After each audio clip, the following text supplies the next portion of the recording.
Welcome to Health Club with Julia. I'm your host, health coach, and registered dietitian, Julia Campagna. I'm on a mission to bridge the gap between looking your best and living your life to the fullest. After years of over dieting, struggling with disordered eating, and destroying my social life, I finally found how to reach my dream physique without sacrificing the things I love. Now I'm sharing all my strategies and education with you. We'll be talking all things health, including hormones, metabolism, and lifestyle to help you cut out the confusion and start living. So get cozy and join the club. Hello, welcome back to another episode of the Health Club with Julia podcast. As always, I am so happy you are here. Today I want to dive into hormones. I feel like the term hormones gets thrown around. You probably know what your major hormones are, your estrogen, your progesterone. Maybe you do or don't know that. Those are the biggest ones that we think of when we talk about women's hormones. So you probably know that as the basic things in terms of your female hormones. However, it goes way, way deeper than that, and I don't think people really understand what your hormones do and what their role is in your reproductive health. And as I always say, in order to get connected with your body more, in order to be more in tune with your body, be more at peace and feel more at home in your own body, you have to understand what's actually going on in the body to even be able to get to that place. So I always like to give information so that you can better understand what's happening with your body. And I don't know, for me, that just really helps me connect with my body more because I just know what's going on. If I had no idea what was happening with my hormones or what was happening during all these different phases of my menstrual cycle, which takes up our entire lives, I feel like I would just be meh, Like, that's the best word I could use to describe it is meh. Just like, yeah, I'm here, it's doing its thing, it might be good, there might be some problems. I don't really know, I'm just kind of here waiting for my period to happen.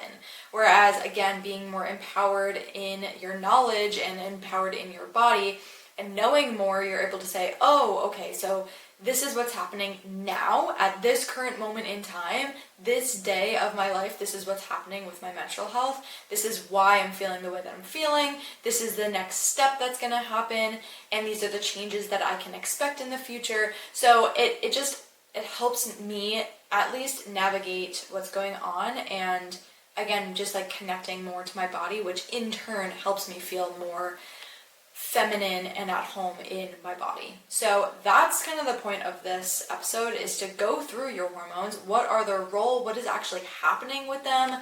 You know that there's changes in your menstrual cycle. You know that things go up and down, but what is actually going up and down, and why is that happening, and how is that happening? So this is kind of like a hormones 101 slash like what is their role, and getting a little bit more sciencey in the actual process that's going on. So let's dive into these. I'm going to do my best to explain all of this in simplest terms for you to understand. And I'm going to kind of try to go in order of like how we change throughout our menstrual cycle. Some things will overlap and I'll talk about different hormones at different stages, but I'm going to do my best to make this make the most sense for you. So I want to go over each major hormone, what its role is, and how it shifts throughout your cycle so you can actually understand what's happening with your reproductive health. So the major hormones that I'm going to go over today are your estrogen, your progesterone. Those are the two that most people think about. But I also want to touch on LH and FSH. So these four hormones are basically like the biggest players in your menstrual cycle. So those are the ones that I want to go over. So again, I'm going to try to go in order. Some of these things will overlap, but it really starts with FSH. So what the heck is FSH? FSH is called follicle stimulating hormone. Its role is pretty straightforward because it goes right along with the name actually. So the biggest role of FSH is to stimulate the follicles. Follicle stimulating hormone stimulates the follicles, right? That's pretty easy to understand. Follicles, just so that we are clear, follicles are in your ovaries. They are the thing that houses the egg.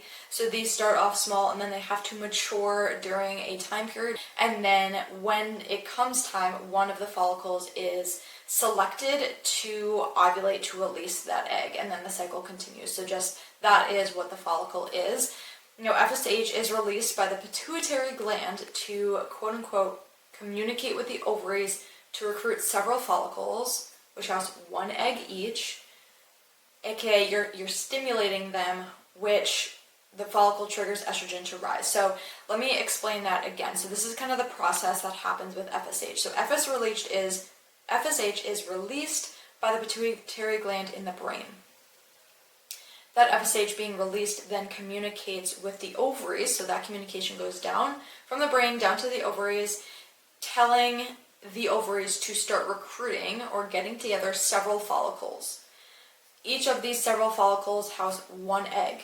Then with this, as you are stimulating these follicles, the follicle triggers estrogen to rise. So it's all interconnected with each other, but that's basically the process. Starts in the brain, travels down to the ovaries. The ovaries are what kind of tell the follicles, hey, let's get together.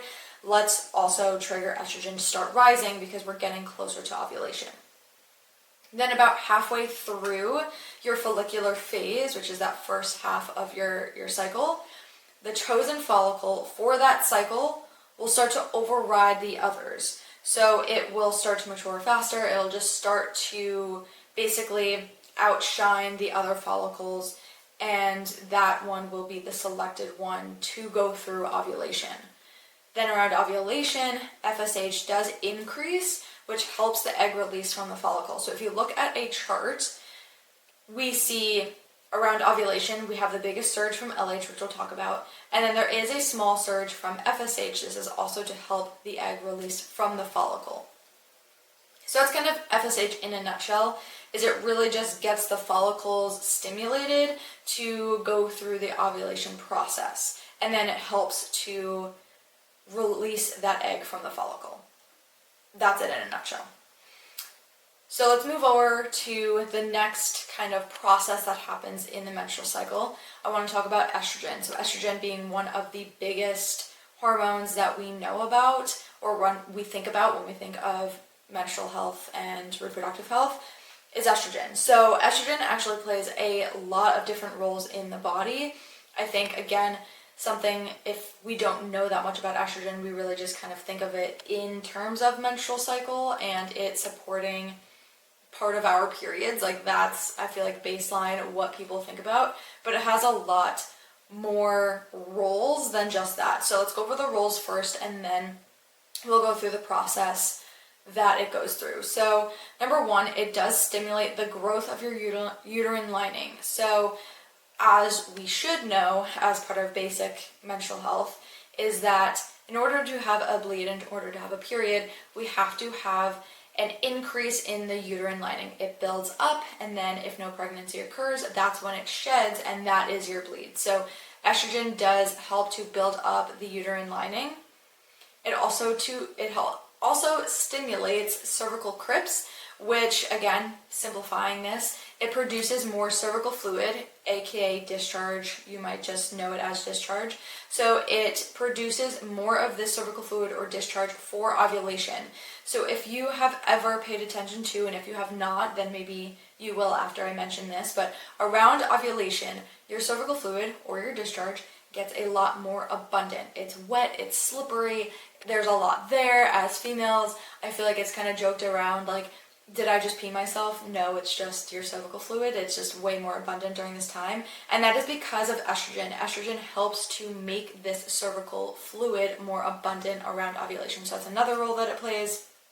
It is also responsible for the physical features that we associate with being a female. So it is responsible for puberty, the start of our menstrual cycle, formation of breasts, the development of our hips and thighs, the growth of pubic hair and underarm hair. So it is responsible for all of these things that we think about when thinking about being a female.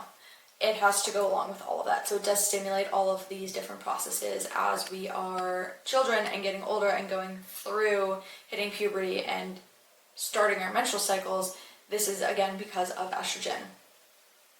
And it also does help the brain function optimally. It supports the urinary tract and pelvis muscles, which I don't think you probably knew about. It helps with heart and blood vessels. It supports our bones and bone density.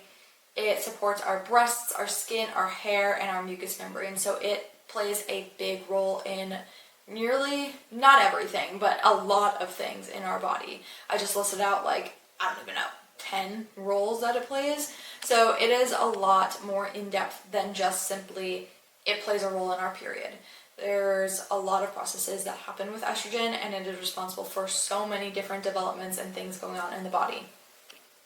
Now let's talk about what happens with estrogen through our cycle and the changes that we see with estrogen. So again, if you think of a graph, estrogen has basically like two humps in it, right? So it's low around your menstrual cycle, then during your follicular phase, especially getting into later follicular phase, it starts to rise. Then after ovulation, it drops down, and then mid-luteal phase, it rises again and drops down before your period. So it has two increases in it as we go through the cycle. So what's happening here? Estrogen starts to build in the follicular phase. So again, mid to later follicular phase, it starts to build once the follicles are stimulated by FSH, which we already talked about. So FSH from the brain gets sent down to the ovaries and says, hey, let's start gathering, let's start stimulating some follicles to prepare for ovulation. So once that starts, once the stimulation of the follicles begin, estrogen is being released and it starts to build, it starts to increase. Then estradiol, which I'll talk about the different estrogens, but estradiol this rise in estradiol causes the decline in FSH and the increase of FSH. So again, FSH main's role is to stimulate the follicles. Once it's done that, its job is pretty much set and done. So the rise in estrogen then tells, okay, FSH, you've done your part, you've done your job, we don't really need you anymore, so we're going to drop you off. But we need LH. So it signals in LH, hey, we need you, we're getting ready for ovulation, come in. So it rises, it causes a decline in FSH and increase in LH, and the rise in estradiol is necessary to trigger that LH, which again, we'll talk about in a minute. But if you don't have a steady rise in estrogen, you're not having a peak rise in LH, which does affect ovulation. We'll talk about. But just keep that in the back of your head. Estradiol is absolutely needed to have LH reach its peak to trigger ovulation. So that's one of its other roles as well. So then ovulation happens. Let's say ovulation does indeed happen. There's a sharp decline in estrogen post-ovulation. So it is rising, it helps to build the uterine lining, it helps to stimulate LH to get ready for ovulation, and then ovulation happens and it drops down. This is when the follicle turns into the corpus luteum, which has its own roles. Again, we'll talk about that when we get to progesterone. But just know there's a sharp decline in estrogen post-ovulation. Then, as I've already mentioned, estrogen rises again slightly in the second week of your luteal phase to increase cervical fluid again. So it will increase cervical fluid later on in your cycle as well, just like it did during ovulation. It did it more so in ovulation. You don't see an increase of cervical fluid that much in your luteal phase, but it does rise a little bit to increase that cervical fluid again.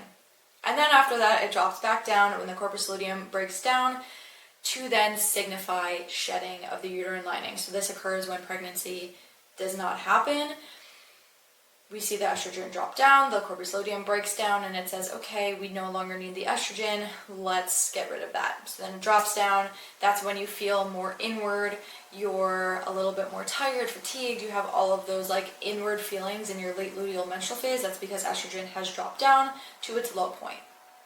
So that's what's happening with estrogen. Again, to recap and give just a little bit more synchronicity to that. So estrogen begins to build in the follicular phase to help increase LH and trigger LH for ovulation.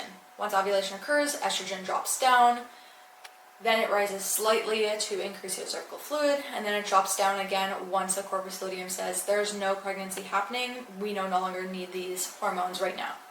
So that's what's happening during the fluctuations of our menstrual cycle. Now, I do want to just mention really quickly, I'm not going to go into these too deeply, but I do want to mention that there are several different estrogens. There's actually 15 different kinds of estrogens that have been located. again, I think a lot of people just think of estrogen as one singular thing. No, there are 15 different kinds of estrogen, which is wild. However, I'm only going to name our biggest 3 here. So when we think about estrogens, the top 3 estrogens that we talk about that are, happening with the body, number 1 is estradiol. This is the most predominant form of estrogen in women of reproductive age who are not currently pregnant. So this is the one that really takes the most priority in our menstrual cycle. It is the one that rises in our menstrual cycle to go through all those processes that I just mentioned. It is also called E2, so estradiol or E2. This is the most predominant form in women. Then there is estrone or E1. This is more predominant in postmenopausal women. And then there's estriol or E3, which builds and becomes more dominant in pregnancy. So those are the 3 biggest ones. Again, I'm just going to leave it at that, but I just wanted to let you know that there are different kinds of estrogens, and those are the 3 biggest ones that we need to know about, so to speak. So that's that. So that's estrogen. Plays a lot of roles, fluctuates throughout the menstrual cycle for different reasons, and has specific needs in each part of your menstrual cycle. So then let's move forward. In terms of menstrual cycle, next one I want to talk about is LH. So LH is called your luteinizing hormone. The role of LH is to trigger ovulation. That's the biggest thing that it does. So we have what's called an LH surge. This surge, or this increase in LH, is due to the rise in estrogen. So again, remember what I just previously said. The rise in estrogen brings in LH to say we are close to ovulation, we need you to start building. So we have this LH surge due to the rise in estrogen, and this occurs about 35 to 44 hours before ovulation happens. So if you are tracking your LH using LH strips or like ovulation test strips, you will see an LH surge, or you should see an LH surge. This happens before you ovulate, but it is a really good marker, an indicator that ovulation could happen very soon, within the next 35 to 44 hours. Now, I do want to preface that just because you might see a positive, if you are tracking your LH or ovulation, just because you see a surge in LH does not necessarily guarantee ovulation to happen. LH has to rise to a certain point to trigger ovulation. If it is not rising that much due to an estrogen issue, then you can see a positive LH without ovulating. So I just want to make that very, very clear. But let's just say you are ovulating. The LH surge is what triggers the ovulation to occur. This LH surge happens about 35 to 44 hours before ovulation. This also leads to progesterone production by LH stimulating the cells in the ovaries. So LH builds up, it stimulates cells in the ovaries to say, hey, we're getting ready for ovulation, let's start producing some progesterone. So LH does start to produce progesterone before ovulation occurs. And then after ovulation happens, LH drastically drops. So you really only see LH increase right around ovulation. It surges up and it drops back down pretty quickly. That is LH's job. That is a very, very big job. So this is another reason why I definitely do track LH myself and with clients. We want to make sure that this, number 1, is surging. We also want to then make sure that we are confirming ovulation, which we can't do with LH alone. Like I said, just because you have a positive LH does not mean that you are ovulating. There's other ways to confirm ovulation, which I talked about in one of my previous podcast episodes, a recent one about ovulation. Go listen to that if you want to learn more about how to confirm ovulation and track that. But that is LH in a nutshell. It's probably the most simple of them because it really has one job and one job only, and it shoots in and shoots out very quickly. So that's LH. Then moving on to the last hormone I want to talk about today in terms of the sequence of your menstrual cycle is progesterone. So again, progesterone does play multiple roles in the body. It's not just one thing, but let's go over some of the biggest roles and then the process that happens with progesterone. So The things that progesterone are most known for is thickening the uterus for pregnancy. So yes, this does happen with estrogen, but progesterone, once that is built up, that is what really takes over and helps to thicken and build up that uterus and make your uterus hospitable for pregnancy to occur. And then if pregnancy does happen, progesterone also plays a role in maintaining pregnancy. So those are the two biggest things that it is known for. So what's going on with progesterone in your cycle? So progesterone is already being produced by LH, I already mentioned that. But once the egg is released, ovulation occurs and the follicle turns into the corpus luteum, which is a short-term endocrine gland, which is really cool. Your body makes a whole endocrine gland every single month. That's wild. The follicle turns into this corpus luteum, so think like it's shriveling, it turns into like this raisin looking follicle. So it shrivels up, it turns into this endocrine gland called the corpus luteum. This triggers more production of progesterone, so it then increases. So this is where we see our biggest increase in progesterone is after ovulation. Yes, it starts to build up a little bit because of LH, but once ovulation occurs and we get the corpus luteum, that's where progesterone really takes off and increases. So the corpus luteum is what signals progesterone to increase. Hopefully you understand that. Progesterone is a thermogenic hormone, meaning it raises the body's temperature. This increase in progesterone post-ovulation, so after ovulation, progesterone increases. This raises your basal body temperature, which is why we track it. So this is really how we can confirm ovulation. Because without progesterone rising, you don't get an increase in temperature. And so we can say, if your progesterone isn't rising, more than likely you don't have the corpus luteum, which means more than likely you didn't ovulate. So in order to ovulate, you ovulate, it turns into the corpus luteum. Corpus luteum stimulates progesterone.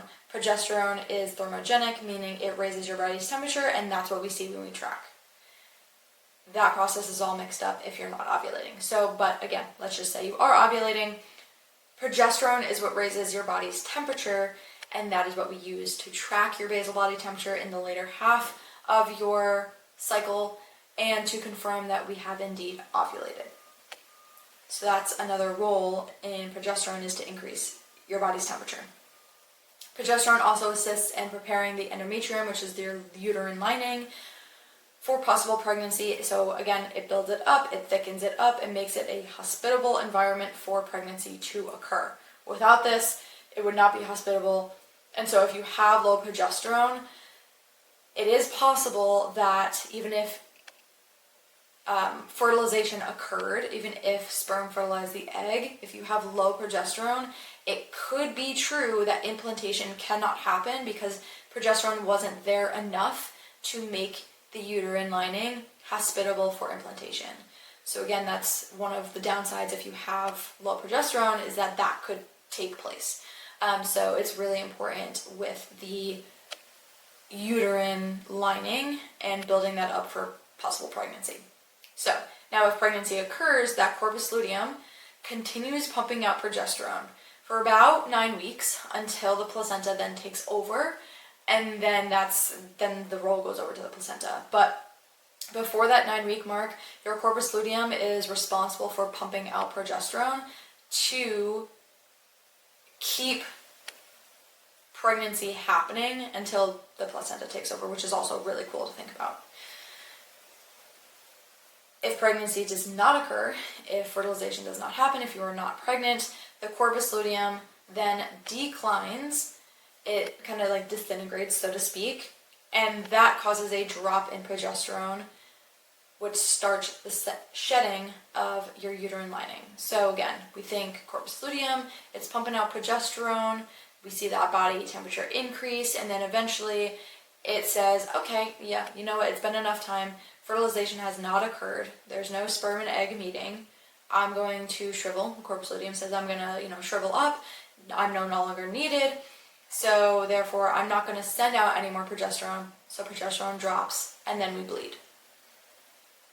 Part of why bloating can occur, also just like a side note, so part of why bloating can occur in your late luteal phase before your period / also on your period is because progesterone has anti-inflammatory properties. So when it drops, when you lower progesterone, it causes an inflammatory event, which is your bleeding, which is your period. That is an inflammatory event, which is why we can get quite bloated and feel a bit more puffy around that time, because we have more inflammation going on because there is no longer progesterone to support anti-inflammatory processes.